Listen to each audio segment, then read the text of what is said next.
Now, I'm going to start today's session with a simple question. It was sort of a question, inquiry, something somebody said to me today. And this is what happened. I was talking to somebody about my goal setting and what I was doing. And I told them that I was looking at the year. I was looking at my progress to date. I was reviewing my progress. I like to do it on a weekly basis, and then a monthly, then a quarterly, to stay on track. And they said to me, do you know how many people in the world would actually do that, Patrick?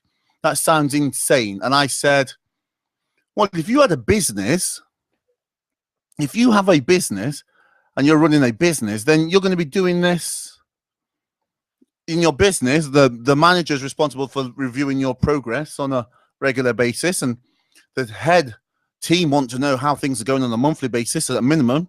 They want to know, how did we perform this quarter? And they want to do quarter by quarter.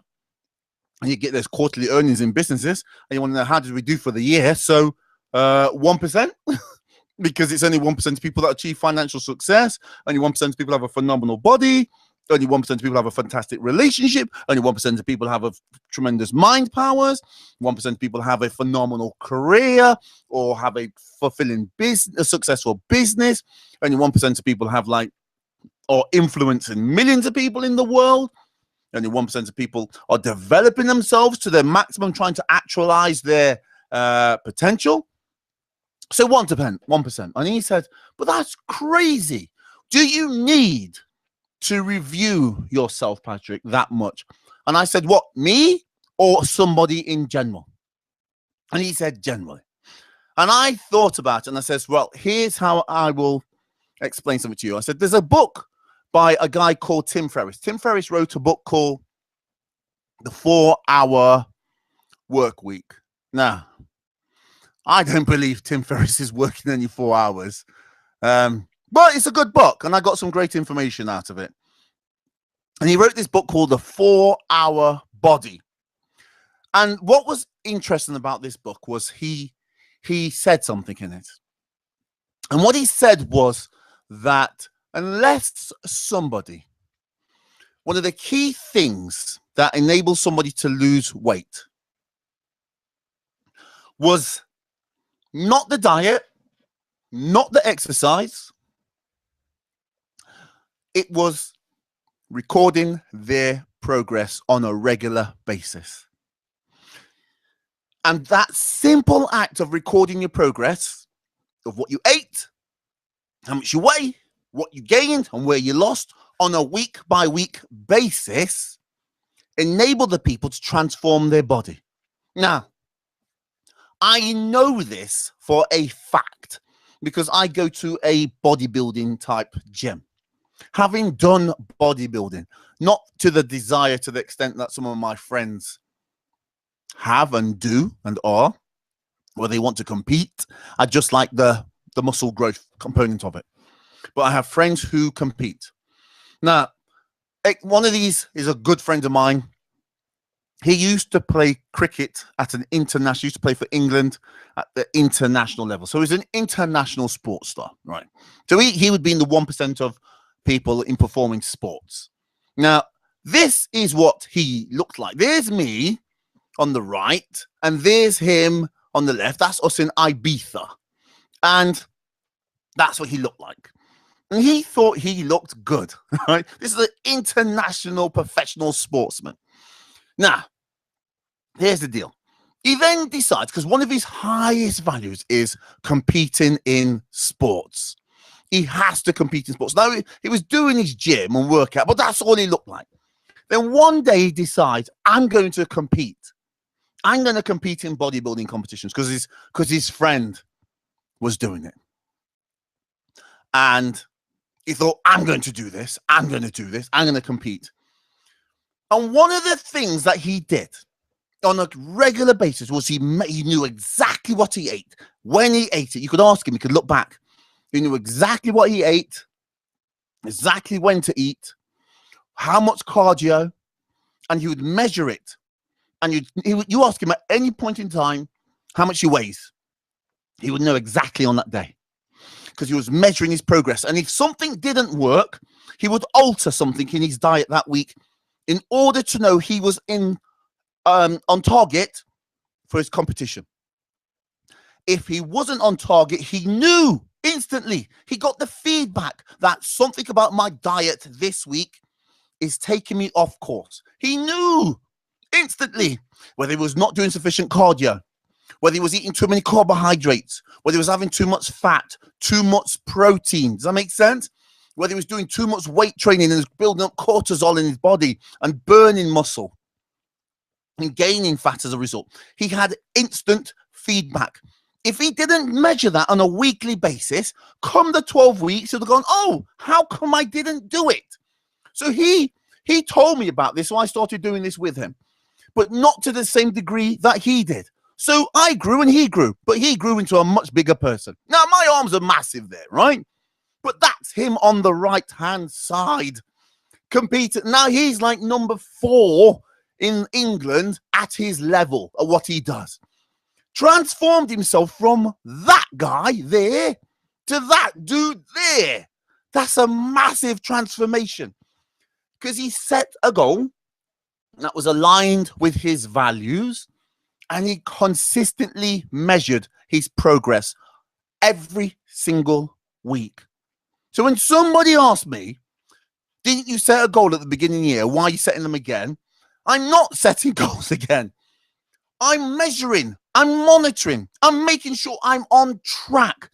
And if you're not setting goals, and in our context, in our community, we are talking about financial goals. Not just trading, financial goals. Because most people don't want to trade. Most people want financial freedom. So you have to know how to set financial goals. Does it mean that you're going to get the goal? Not necessarily. Does it increase the odds of you setting the goal and measuring them? Massively. But understand, the route to achieving those goals is not smooth. It's like this is what most people think it's going to look like. I'm going to start trading, I'm going to invest, and it's going to be a nice smooth line. But it's more like that thing on the right-hand side. Ask Donald Trump. He will testify to you. Everybody knows of Donald Trump's ups and downs. Entrepreneurs have multiple failures on the way to success. I've had millions of those events in my life to get to do what I'm doing today. I'm counting on having loads of those again in the future because that's part of the game. You have to set goals and you have to review your progress. If you're trading, if you're investing, if you're not right, listen, and you're not setting goals, you are messing up. But beyond that, step 7 is the review process to hardwire yourself for financial success. You must measure yourself. Now, some people go, on a daily basis. I don't like that, Patrick. Okay, at a minimum on a monthly basis to know you're on track. And then a quarterly basis. And then at the end of the year. One of the interesting things that I discovered when I launched Millionaire Traders Mindset was I asked people, did you have a good financial year? And 97% of the people said no. And then I asked them, did you set any financial goals in order to know you had a good or bad financial year? And they said no. And then I said, well, did you measure your progress along the way?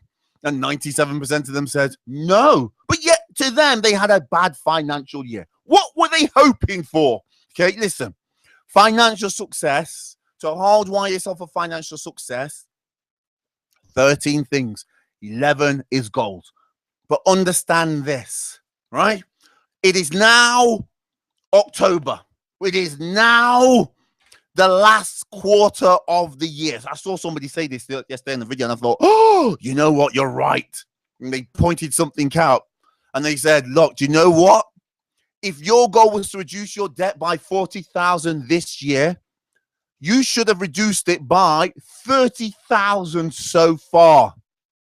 Now, if you're not measuring, monitoring, you're not able to master your financial situation and the goal process. You need to know If what you're doing is off track or on track, you need to measure it on a consistent basis. If your goal was to save 100,000 this year, you should have saved 75,000 by now. Does that make sense? Of course it does.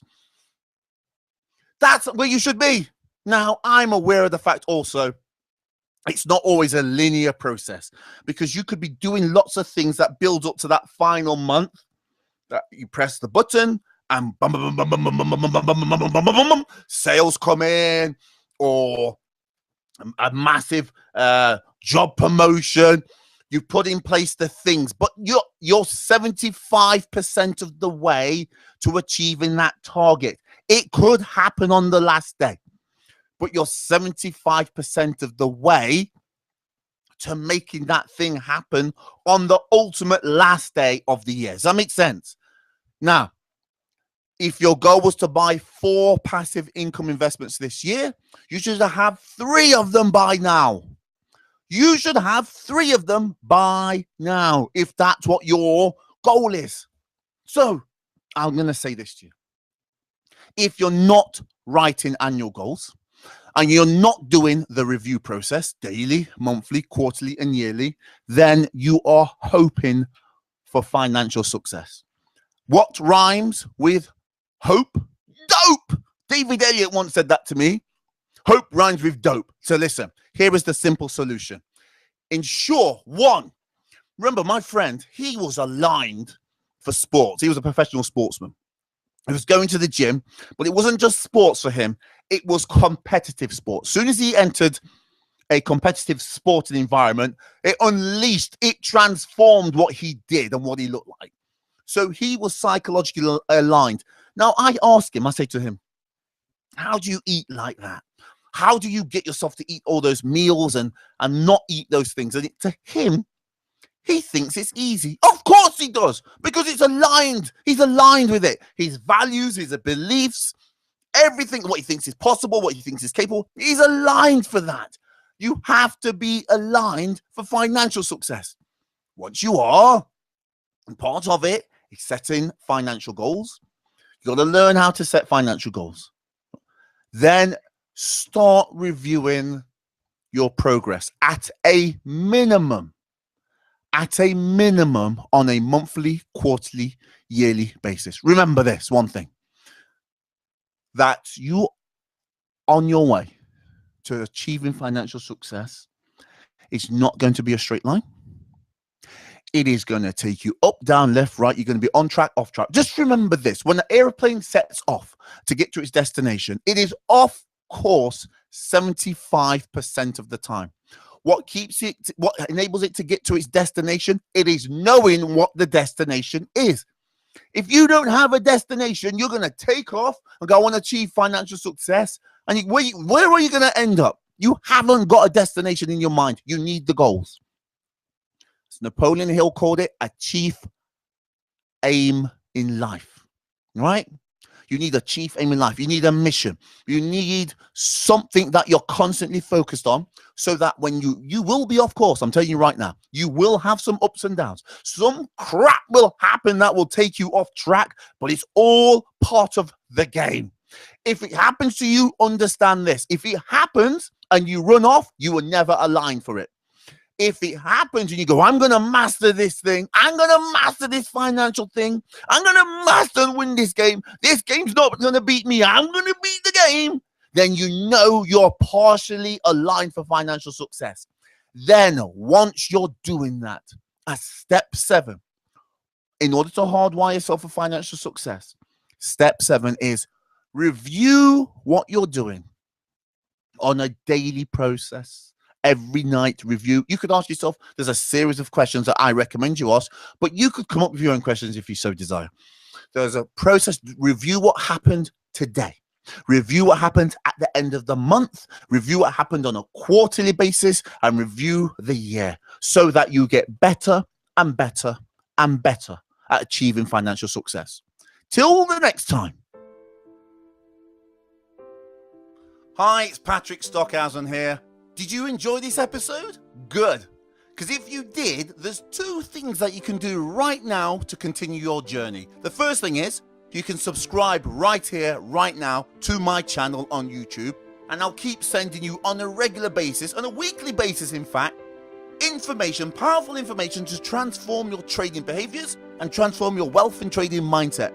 Plus, you will get specific things that you can do to become a consistently profitable trader. And all you have to do is press subscribe right here on this YouTube channel to get that information sent to you every single week. The second thing that you can do this right now is you can go to takingstock.biz, sign up for any of the priceless free trainings. When you subscribe, you're going to get literally hours of priceless free trainings, updates on my latest findings, what will empower you to create the results that you desire, and everything else that we do not do on this channel. If you'd like to do that, just go to takingstock.biz, B-I-Z, do that now. I look forward to seeing you in the next video. Till then, empower your mind, empower your financial life, so that you can live your version of an inspired life. Take care for now. Bye-bye.